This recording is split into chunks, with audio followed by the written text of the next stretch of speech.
माँ की मृत्यु के 4 वर्ष के बाद आज योगेश गांव जा रहा था। ट्रेन के चलते ही उसकी यादों का कारवां भी चल पड़ा। आंगन में बिछी खाट पर लेटी बीमार माँ के आखिरी शब्द उसके कानों में गूंज रहे थे। दोनों बहुएं इतनी लड़ती है कि मुझे डर है कि मेरे मरने के बाद इस घर के हिस्से ना करवा दे। माँ, तुम चिंता मत करो, तुम्हारी अनुपस्थिति में मैं तुम्हारी तरह सेतु बनूंगा और इस घर के टुकड़े नहीं होने दूंगा। तुमसे यही उम्मीद थी बेटा, अब मैं चैन से मर सकूंगी। तब से योगेश ने दोनों भाइयों की हर संभव मदद की।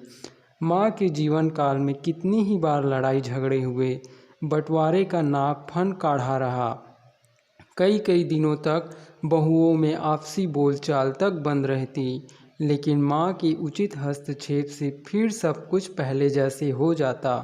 योगेश को अभी तक याद है वह दिन जब वह गर्मियों की छुट्टियों में घर आया हुआ था और घर का माहौल इतना अधिक तनावपूर्ण था कि उसने ऐलान कर दिया था कि घर वह स्थान होता है जहाँ आदमी सुकून तलाशता है, तनाव को भूल तरोताज़ा हो उठता है।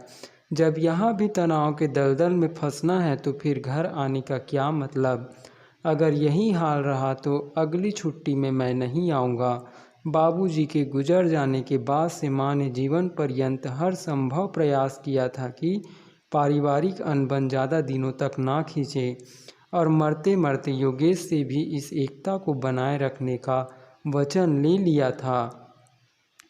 4 वर्ष तक परिवार संयुक्त रह पाया था, पर उसकी अनुपस्थिति इस पारिवारिक आधार को खोखला बनाने में कामयाब होती रही। दोनों भाइयों के मतभेद के कारण उनकी रसोई अलग हो गई। घर के बर्तन और कमरे, अनाज सभी 2 भागों में बँट गए। ना चाहते हुए भी घर की शांति के लिए योगेश ने इसे स्वीकार कर लिया था। वह यही सोचकर खुश था कि चलो फिर भी आंगन संयुक्त रह गया, और वह किसी भी कीमत पर आंगन को बनाए रखना चाहता था। कितनी ही खट्टी मीठी यादें जुड़ी थी उस आंगन से। जब भी वह छुट्टियों में हॉस्टल से घर आता, दूर से ही माँ और दादी आंगन में तुलसी चौरा के पास खटिया पर बैठी दिख जाती थी। शाम के समय चाय पर बाबा, बाबूजी और भाइयों के साथ इसी आंगन में चौपाल सजती थी। सबके सुख दुख साझा किए जाते थे। इसी चौपाल में कभी कभार चाची और चचेरे भाई, जो भले ही अलग घर में रहते थे, भी आकर शामिल हो जाते। गांव जवार की खबरें यथा गांव की किसी बिटिया की शादी नहीं हो पाने की समस्या सुलझाने की कोशिश, या गांव के किसी लड़के का खेती में मन नहीं लग रहा तो उसे शहर में नौकरी पर रखवाने की जुगत, इन सारी बातों के हल खोजे जाते थे। साझा आंगन की तरह गांव की समस्याएं भी साझी हुआ करती थी। शहर के शोर से घबराया योगेश जब गांव आता तो उसे इस आंगन में असीम शांति मिलती थी। इस बार उसने किसी को नहीं बताया था कि वह गांव आ रहा है। सोचा था अचानक से पहुंचकर सरप्राइज़ देगा और उस आंगन में पहले की तरह खटिया लगाकर दोनों भाइयों के साथ अपना बचपन और माँ बाबूजी की याद ताज़ा करेगा। उसका स्टेशन आ गया था। गांव जाने के लिए कैब की। गांव के अंदर जाने के लिए भी अच्छी सड़क बन गई थी जो उसके घर के दरवाजे तक जाती थी। दरवाजे पर पहुंचकर गाड़ी से उतरा तो उसे घर का नक्शा बदला हुआ दिखाई दिया। घर के 2 हिस्से हो चुके थे और दोनों दरवाज़ों पर दोनों भाइयों की नेम प्लेट लगी हुई थी।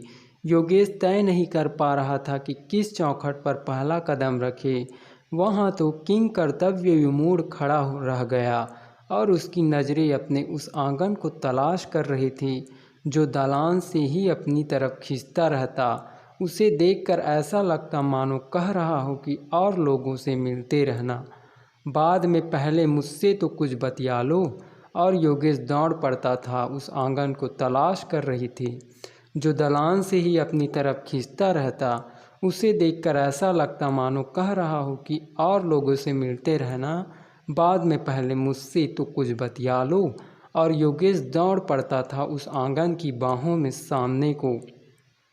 आंगन की उत्तर दिशा में स्थित कुएं पर प्यार भरी दृष्टि डालता। बीचों बीच स्थित तुलसी के चौरे पर मत्था टेकता और बढ़ जाता पूर्वी ढाबे की ओर, जहाँ उसकी आजी के हाथ स्वतः ही उठ जाते थे उसे आशीष देने को। दोनों भाई अपनी अपनी खटिया पर बैठाने के लिए योगेश के हाथ खींचते। तब वह इस दुविधा से बचने के लिए तीसरा रास्ता निकालता, स्वयं दोनों भाइयों के हाथ पकड़ आंगन में पड़ी तीसरी खाट पर ले जाता और स्वयं बीच में बैठ दोनों भाइयों को अपने अगल बगल बैठा लेता। माँ अपने इस लाडले योगेश की सूक्ष्मदर्शिता पर स्वयं को वारी जाती। उन्हें यह यकीन हो चला था कि योगेश के रहते इस घर का बंटवारा नहीं हो सकता। 4 वर्ष भी वह अपनी माँ के यकीन को बनाए नहीं रख पाया। वह स्वयं को अपराधी मान कोस रहा था। इन 4 वर्षों में उसका जीवन भी तो छिन्न भिन्न हो चुका था। उसके एकलौते पुत्र की रोड एक्सीडेंट में हुई मौत ने इस तरह झटका दिया कि पत्नी यहाँ आघात नहीं सह पाई, दिल की बीमारी से ग्रस्त हो गई, जिससे योगेश का घरौंदा ही बिखर गया। वह पत्नी को संभाले या अपनी नौकरी को देखे, ऐसे में गांव जाते रहने की नियमितता टूट गई। समय समय पर भाइयों द्वारा पैसे की मांग पर बिना कोई स्पष्टीकरण के पैसे भेजता रहा। जब मनुष्य स्वयं की उलझनों में उलझा रहता है तो किसी अन्य की तरफ ज़्यादा ध्यान नहीं दे पाता। पिछले माह पत्नी ने भी साथ छोड़ दिया। शुरू से ही उसकी इच्छा थी कि उसका अंतिम संस्कार सादगी से संपन्न किया जाए, जिसमें कोई दिखावा, कोई खर्च ना हो। पत्नी की अंतिम इच्छा मान योगेश ने वैसा ही किया। पत्नी और बच्चों को गंवा आज वह खाली हाथ पर भारी मन लिए गांव को जा रहा था। सहोदर भाइयों के कंधे पर सिर रखकर हल्का होना चाहता था, पर यहाँ क्या, यहाँ तो कोई भी अपना नहीं मिल पा रहा। दलान पर वर्षों से पहरा देते उस बरगद की छांव में बैठा मन ही मन माँ से क्षमा याचना करने लगा। आंगन के अस्तित्व के साथ योगेश का अस्तित्व भी मिट चुका था।